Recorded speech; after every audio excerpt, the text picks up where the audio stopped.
সাহাবায়ে কেরাম তো আফসোস, আহারে বোয়াল মাছটা ছুটে গেল গা। ইয়া রাসূলুল্লাহ, একটু চোখের ইশারায় বলে দিতেন ওরে সাইজ কর।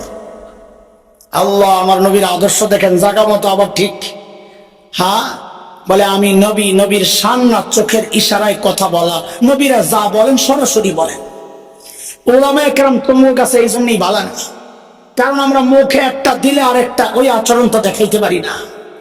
ওই রাজনৈতিক ব্যক্তিত্বদের মতো, রাজনীতিবিদদের মতো মুখে একটা ভিতরে আরেকটা, ওই আচরণ আমরা দেখাইতে পারি না। আমাদের ভিতরে যা মুখেও তা, আমরা যা বলি সরাসরি বলি। কথা কম ঠিক কিনা? হযরত ইকরামা পালাইছেন ইয়ামানের দিকে, ভাগে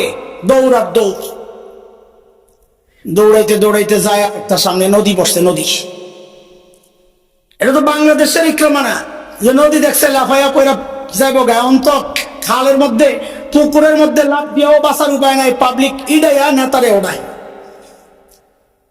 হযরত ইকরামা নদী দেখা ঘাবড়ে গেছেন, এখন কি হবে? তার মধ্যে দেখেন নৌকা একটা আসছে। হযরত ইকরামা নৌকায় উঠছেন। নৌকা কিছু দূর যাওয়ার পরই এমন বাতাস আর ঝড় তুফান শুরু হয়েছে।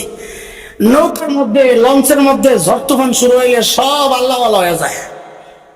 হযরত ইকরামাও শুরু করছে, ইয়া লাত, ইয়া উজ্জা, ইয়া মানাত, ইয়া হুবাল, বাঁচাও বাঁচাও। নৌকার মাঝি কয়, মুরব্বি, কাম হইব না, কাম হইব না। কয় কি গেলে? কয় পানির মধ্যে আল্লাহ বাঁচাইতে না, তোমার ওই লাত আর উজ্জা বাঁচাইতে পারবো না। ওই কে? কয় ওই স্থলে যে বাঁচায় সেই আল্লাহ, এখানেও তিনি বাঁচাবেন, আর কেউ বাঁচানোর ক্ষমতা রাখেন। বাঁচানোর ক্ষমতা এত আসতে আরো জোরে কেন? আল্লাহ কিছু দায়িত্ব খাজারে দিচ্ছেন না, কবরওয়ালারে দিচ্ছেন না? সব দায়িত্ব আল্লাহর কাছে। কার কথা এটা? এই কথা কার? চিৎকার করে বলেন কার?